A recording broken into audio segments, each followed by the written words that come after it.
आज माननीय प्रधानमंत्री श्रीयुत नरेंद्र मोदीजी यांच्याबरोबर आणि 8 राज्यांचे मुख्यमंत्री, आरोग्यमंत्री, गृहमंत्री यांच्याबरोबर सविस्तर चर्चा झाली। त्यामध्ये प्रामुख्याने संपूर्ण आढावा पूर्ण 8ही राज्याचा घेण्यात आला आणि त्यामध्ये जी काही आजची परिस्थिती आहे त्यात एक नक्की आहे की महाराष्ट्राची परिस्थिती ही समाधानकारक या दृष्टीने आहे की संख्या मोठ्या पद्धतीनं कमी झालेली आहे। ही कमी झालेली संख्या जरी एक समाधानाची बाब असली इतर राज्यांच्या तुलनेत, जसं गोवा वाढतंय, जसं केरला वाढतंय, जसं दिल्ली वाढतंय, अनेक राज्य वाढत आहेत। ग्रोथ रेटमध्ये जे काही देशाचा ग्रोथ रेट आहे त्या देशाच्या ग्रोथ रेटमध्ये सुद्धा महाराष्ट्राचा ग्रोथ रेट 0.2 आहे, जो देशाचा 0.4 आहे। त्यामुळे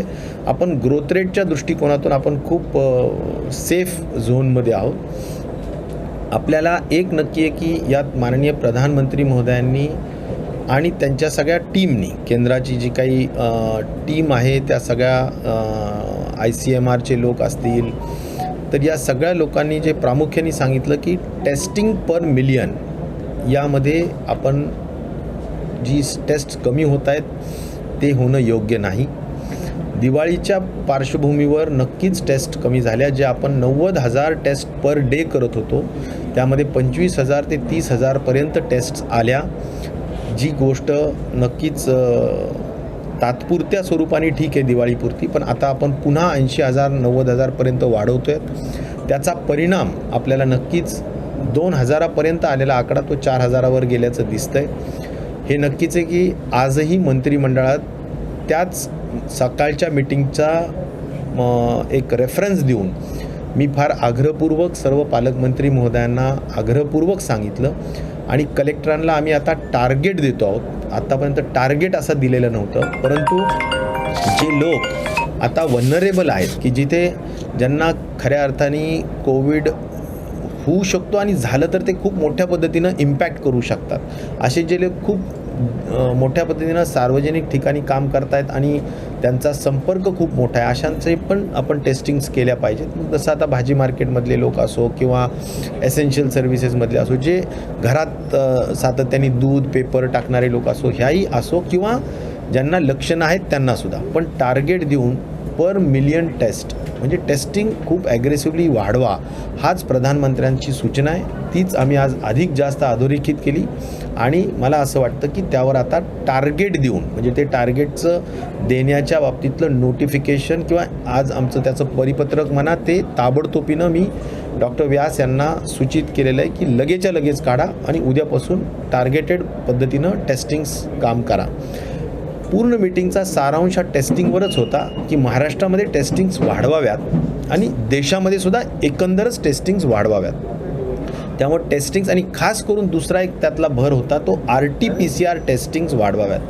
RT-PCR आणि अँटीजन हे जे काही टेस्ट आहेत त्याचे जे प्रमाण आहेत ते 75% RT-PCR टेस्टिंग असायला पाहिजे, 25% अँटीजन टेस्टिंग असायला पाहिजे आणि अँटीजनमध्ये सुद्धा जे निगेटिव्ह येत आहेत त्यांची सुद्धा जर सिम्पटम्स असतील तर 100% त्याची RT-PCR केलीच पाहिजे आणि RT-PCR हीच गोल्ड स्टँडर्ड आहे, त्यामुळे त्याला आपल्याला अधिक जास्त भर दिला पाहिजे। तर अशा पद्धतीनं एक प्रधानमंत्र्यांच्याही पूर्ण VCमध्ये इन जनरल आपल्याला काळजी घेतली पाहिजे। जगाच्या तुलनेत आपली भारताची परिस्थिती सर्व पॅरामीटर्समध्ये नक्कीच खूप चांगली आहे, म्हणजे ग्रोथ रेट असो, मृत्यूदर असो, अनेक म्हणजे आपण 1.76 मृत्यूदर असेल तर UK, US, स्पेन या सगळ्या देशांमध्ये 4, 3.5, 4, 3.5, 4 अशा पद्धतीचे मृत्यूदर आहे। तर या सगळ्या पार्श्वभूमीवर ह्या 2 गोष्टींवर भर देण्यात येतो आहे। तिसरा महत्त्वाचा विषय आज वॅक्सिनेशनच्या संदर्भात जो आपण त्या ठिकाणी चर्चा झाली, त्यामध्ये एक नक्कीच आहे की सध्या कुठल्याही परिस्थितीत ज्याला आपण रेग्युलेटेड वॅक्सिन ज्याला म्हणू, ती आज जगाच्या पाठीवर कुठेही नाही आहे। आज आपल्या देशामध्ये आपण 5 वॅक्सिन्स, 2 इंडिजिनियस आहेत म्हणजे भारताच्या आहेत आणि 2 साधारणपणे 3 ज्या आहेत त्या प्रायव्हेट आहेत। तर अशा स्वरूपाने या वॅक्सिनेशनच्या संदर्भातला विषय आहे, ज्याच्यामध्ये इंडिजिनियसमध्ये भारत बायोटेक असेल, झायडस कॅडिलास असेल, बायोलॉजिकल आयवॉन्स हा जो प्रायव्हेटचा विषय असेल, सिरम इन्स्टिट्यूट आणि डॉक्टर रेड्डीज लॅब, हे वेगवेगळ्या जगाच्या लोकांच्या म्हणजे युनिव्हर्सिटीजच्या जे रिसर्च चालू आहे त्याच्या आधारावर हे 5 या ठिकाणी वॅक्सिन्सचं काम करणारे आहेत. आजपर्यंत म्हणजे त्यातल्या त्यात वॅक्सिनच्या बाबतीत एक सांगेल मी आणखीन की साधारण देशामध्ये प्रधानमंत्र्यांच्या सूचनेनुसार 30 कोटी जे प्रायोरिटी सेक्टरचे सेक्टर जे ठरवले त्यात हेल्थ केअर वर्कर्स आहेत, त्याच्यानंतर पोलीस वर्कर्स आहेत म्हणजे पोलीसकर्मी आहेत, 50 वर्षपेक्षा वयस्कर लोक म्हणजे सिनियर सिटिझन्स आहेत, आणि 50 वर्षाच्या खालचे परंतु कोमॉर्बिडिटी असलेले, हा जो काही डेटा तयार होतो आहे तो अंदाजे 30 कोटी आहे. त्या 30 कोटी लोकांना आपल्याला प्राधान्याने त्या ठिकाणी वॅक्सिनेशन करायचं आहे. हा एक त्यांचा एक जनरल गाईडलाईनच्या दृष्टिकोनातून आहे. एक नक्कीच आहे की वॅक्सिन जसे 5 लोक रिसर्च करतायत आणि त्याच्या प्री क्लिनिकल ट्रायल्स आणि क्लिनिकल ट्रायल्स चालू आहेत, परंतु आता कधी येईल या बाबतीत खरोखर या VCमध्ये सुद्धा कुठलीही डेट देण्यात आलेली नाही.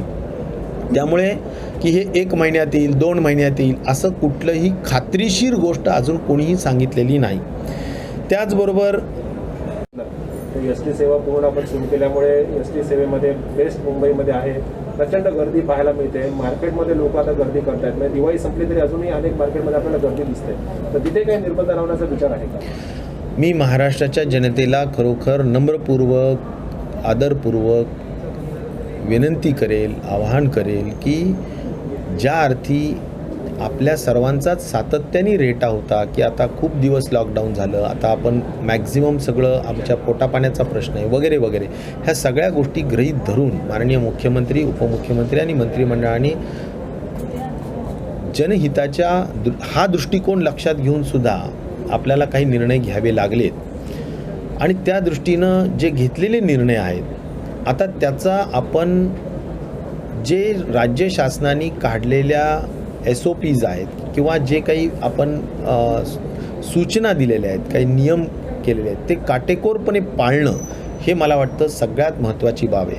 ही वस्तुस्थिती आहे की कुठल्याही बाजारात कुठेही गेलं तरी अगदी बेफाम पद्धतीनं जे विना मास्क त्या ठिकाणी लोक फिरतायत, सोशल डिस्टन्सिंग मेंटेन होत नाही आहेत. आज आपण पाहतोय की दिल्लीमधली 3री पीक आल्यानंतर त्यांनी 1000 रुपये मास्क नसलेल्याला फाईन करण्यात आलेला आहे. आणि त्यामुळे हा जो काही निर्बंध आहे, गुजरातमध्ये काय घेण्यात आलं की शाळा उघडायचा निर्णय घेतला, पुन्हा तो विड्रॉ करण्यात आला. पुन्हा जिथे 200 लोकांपर्यंत आपण लग्नांना किंवा सार्वजनिक कार्यक्रमाला परवानगी दिली, तिथे सुद्धा काही ठिकाणी पुन्हा संख्या कमी करण्यात येते आहे. तर अशा स्वरूपाने जर आपली ही संख्या आणि लोक जर का ऐकणार नसतील, लोक खऱ्या अर्थाने त्यावर कंट्रोल करणं आवश्यकच असेल, तर आपल्याला अशा स्वरूपाचे काही स्टेप बाय स्टेप निर्णय घ्यावे लागतील. जिथं 200ची संख्या आहे पुन्हा काही आपल्याला कमी करता येईल का, आणि आपल्याला त्याच्यावर निर्बंध आणता येतील का. किंवा रात्री आता आपण इथे मरीन ड्राईव्ह आहे, रात्री 11, 12 आणि 1 वाजता सगळे खेटून बसलेले असतात, कितीतरी गर्दी असते.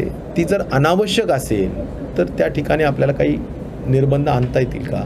या संदर्भात आपण एक निश्चित प्रकारची एक SOP तयार करण्याच्या दृष्टिकोनातून माननीय मुख्यमंत्री महोदयांचा मानस आहे, ते त्यांनी माझ्याशी पण बोलून दाखवले. आम्ही 4-5 जण उपमुख्यमंत्री वगैरे आम्ही सगळे बसून त्या संदर्भातल्या काही पुढचा धोका होऊ नये या दृष्टिकोनातून काही अशा स्वरूपाचे छोटे मोठे निर्बंध निर्माण करता येतील का या संदर्भात विचार निश्चित प्रकारे होणार आहे.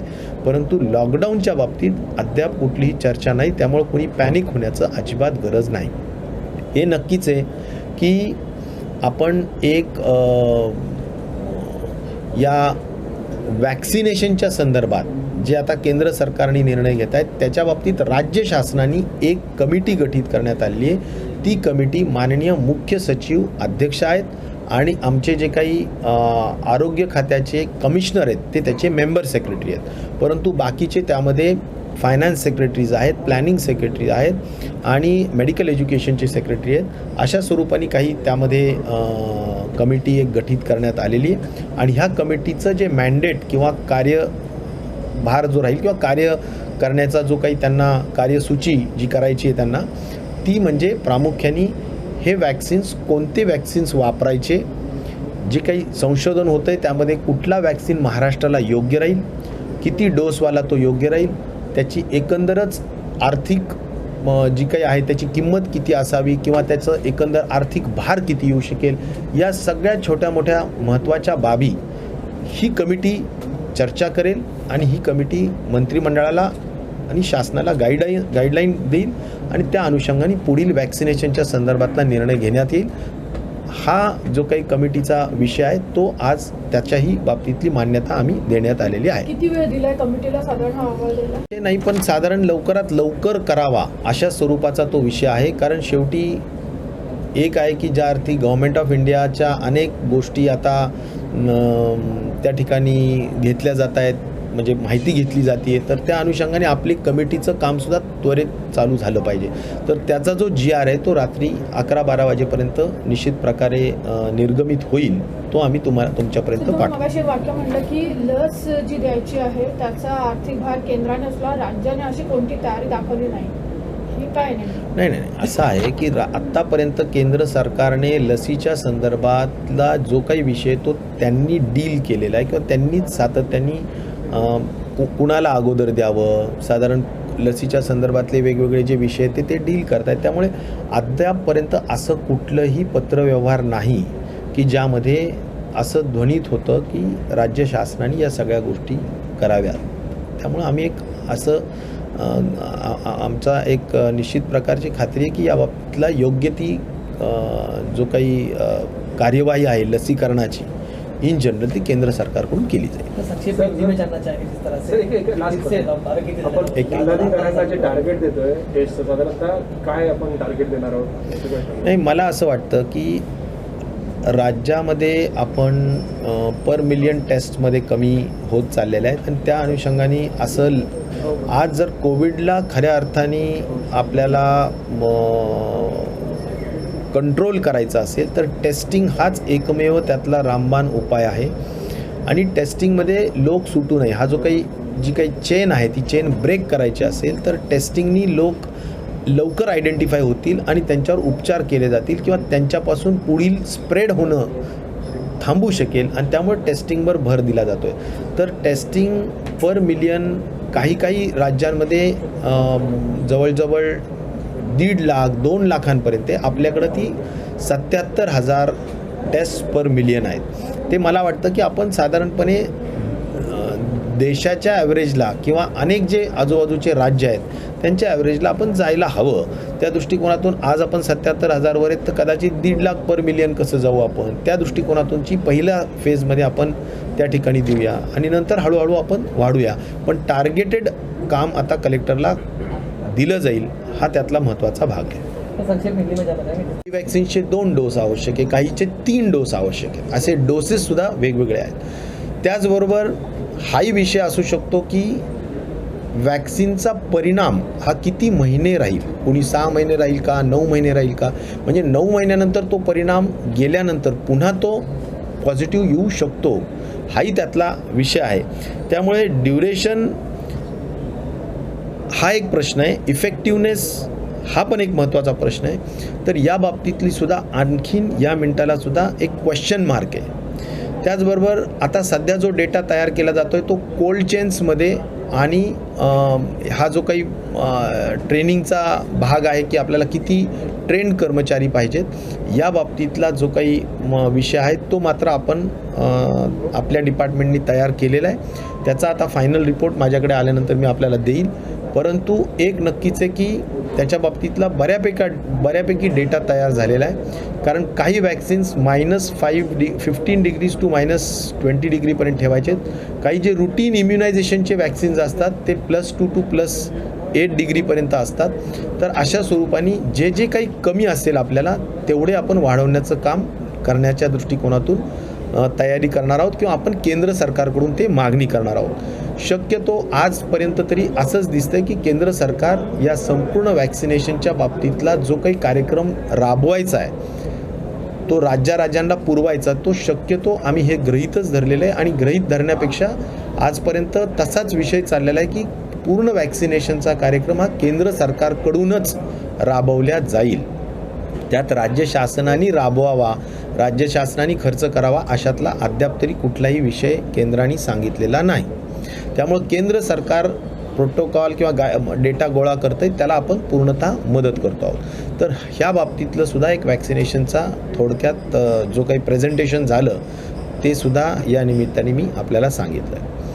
दुसरं एक महत्त्वाचा निर्णय आज कॅबिनेटनी मान्यता दिलेला आहे, ज्याला माझ्या डिपार्टमेंटनी एक मोलाचं सहकार्य आपण केलेलं आहे सार्वजनिक आरोग्य डिपार्टमेंटनी, की ज्याच्यामध्ये आपण सिंधुदुर्ग जिल्ह्यामध्ये एक मेडिकल कॉलेज मंजूर करण्यात आलेलं आहे. त्यासाठी सार्वजनिक आरोग्य विभागाचा हॉस्पिटल जमिनीसह आज आम्ही पूर्णतः मेडिकल कॉलेजला देण्याचा निर्णय त्या ठिकाणी केलेला आहे. आणि या निमित्ताने 30 तारखेच्या आत हा प्रस्ताव आम्ही पूर्णतः पाठवू आणि लवकरात लवकर त्याला मंजुरी घेऊन त्या ठिकाणी शासनाचं स्वतःचं शासकीय महाविद्यालय, वैद्यकीय महाविद्यालय हा एक महाविकास आघाडीच्या सरकारच्या दृष्टिकोनातूनचा एक महत्त्वाकांक्षी आणि महत्त्वाचा निर्णय राज्याच्या दृष्टिकोनातून, कोकणाच्या दृष्टिकोनातून तिथला जो अनुशेष आहे वैद्यकीय महाविद्यालयाचा तो भरून काढण्याच्या दृष्टिकोनातून त्या ठिकाणी घेण्यात आलेला आहे. लोक सध्या थोडी पॅनिक झाली आहेत, पुन्हा लॉकडाऊन लागणार आहे का, पुन्हा जिल्हाबंदी? लॉकडाऊनच्या बाबतीत कुठेही अद्याप निर्णय घेण्यात आलेला नाही किंवा तशी अद्याप चर्चाही करण्यात आलेली नाही. मला एक खात्रीपूर्वक सांगायचं आहे की जरूर आपण लक्ष ठेवून आहोत. ज्या अर्थी आपल्याच देशामध्ये असलेलं केरळ, गोवा किंवा अन्य राज्यसुद्धा, दिल्ली खूप मोठ्या पद्धतीनं वाढत आहेत. तर सांगण्यात असंच येतं की त्याच्यात जी काही इपिडेमिओलॉजीची जी भाषा आहे त्यांची जी त्यामध्ये असं सांगण्यात येतं की वेव एका इपिडेमिकची, एका महामारीची 3 वेव असतात. एका वेवमध्ये 3 पीक्स येतात. तर दिल्लीमध्ये ही 3री पीक आहे. वेव हा विषय दुसरी वेव, 3री वेव आपण जे म्हणतो ते दुसरी आणि 3री वेव त्यावेळी म्हणतात ज्यावेळी आपण पूर्ण झिरोवर गेलेलो आहे, आपल्याकडे कुठंही केसेस दिसत नाहीत, म्हणजे आपण टोटल झिरोवर ज्यावेळी जातो त्यावेळेस ती वेव पूर्ण संपली असा विषय येतो. आणि नंतर परत काही महिन्यानंतर ज्यावेळी झिरोवरून पुन्हा पिकअप होतं त्यावेळी ती दुसरी वेव आली असं म्हणतो आपण. त्यामुळे झिरोवर कुठलंही राज्य गेलेलं नाही आणि कुठल्याही राज्यात न गेल्यामुळे अजून गेलं नसल्याने या ठिकाणी पहिल्या वेवचीच दिल्लीमध्ये 3री पीक आहे आणि आपल्याकडे पहिलीच पीक येऊन गेलेली आहे. जर जे अपेक्षित करतोय किंवा जे वाटतं किंवा डिसेंबरच्या दरम्यान खूप मोठ्या पद्धतीनं आपण अनलॉकिंग केल्यामुळे कदाचित दुसरी पीक थोडंफार येऊ शकेल. ते किती प्रमाणात येईल, काय येईल हे अंदाज सांगणं चुकीचं आहे. परंतु राज्य सरकार या सगळ्या तयारीच्या दृष्टिकोनातून आपण पूर्णतः तयार आहोत. देशातल्या इतर प्रवाशांना राज्यामध्ये बंदी केली